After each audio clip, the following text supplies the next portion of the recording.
assim, só falando sobre o engasgo, então é muito importante a gente saber, né, orientar as famílias da consistência correta e quando for dar no pedaço, é o tamanho correto, tá? Então, tudo isso dentro do que o desenvolvimento do bebê, ele consegue para aquele momento, que é quando ele vai começar, que é com 6 meses. E, inclusive, é de bebê para bebê, né? Porque Exato. Tem bebês que tá num outro momento, né? Então, por isso que não dá para generalizar e intitular essa criança, né?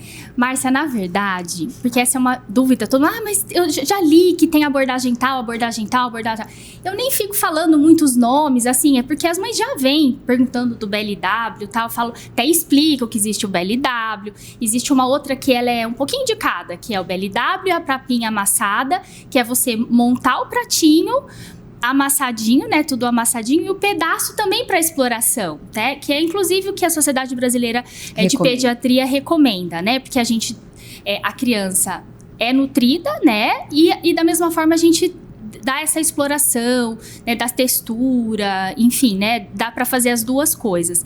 E aí eu até falo, eu vou explicar para vocês, mas posso falar quem vai escolher a forma que vai querer ser alimentado? É o bebê. É o bebê. É ele que vai escolher. E a gente precisa dar essa oportunidade, né? Porque a introdução alimentar é um momento que a gente tem, né? Para dar para o bebê, para ele construir uma relação saudável e feliz com a comida, né? Então, assim, não pode ser nada empurrado, né? Nada que ele não queira. Quantidade é uma coisa que muitas mães têm dúvida, sabe? E aí, assim, eu até falo, olha, a quantidade, porque assim, até começa com 6 meses, até 1 aninho, esse bebê muito provavelmente tá mamando, né?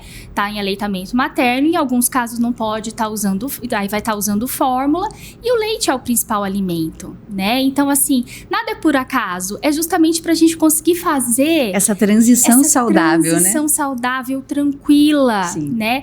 E passar essa tranquilidade pro bebê, né? E eu acho que o nutricionista materno-infantil, ele tem esse papel de passar pros pais, primeiro, pros pais conseguirem passar pros bebês. Eu acho que é muito gostoso ter esse especialista do lado, porque, por exemplo, eu sou mãe de uma menina, né? De uma filha de 7 anos hoje, mas que a gente proporcionou essa experiência lá no passado, né? De uma forma tranquila, saudável, e isso repercute até hoje pra ela, né? Porque hoje ela já fala, né? Tem que ser colorido, né, mamãe?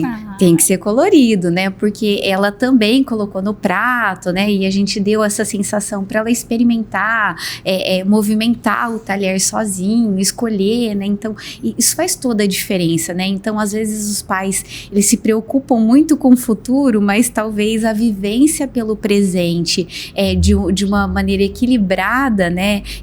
Observando os gestos dessa criança, né? Como ela reage, até a questão do tamanho do pedaço, né? A gente começou do pedaço pequeno, mas depois a gente percebeu que ela gostou da experiência e aí a gente foi aumentando gradativamente, né? Então, o poder dos pais na observação faz toda a diferença também, né? Nossa, Márcia, assim, você falou um ponto tão importante que é a gente observar a criança. Sim.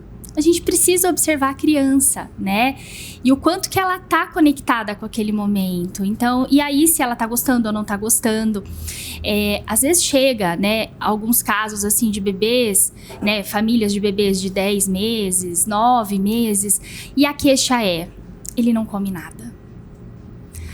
E aí, né, nessa idade, a mãe fica desesperada, porque ela vê na internet, né, todos os bebês comendo, aquela coisa, né, da introdução alimentar. Se compara, né? E hoje, tá, né? A cobrança pra cima da mãe é bem complicada. Muito. E fica em cima muito da mãe, Sim. né? Apesar de que eu tenho visto muitos pais participarem Sim. também das consultas, Sim. isso é muito legal, né?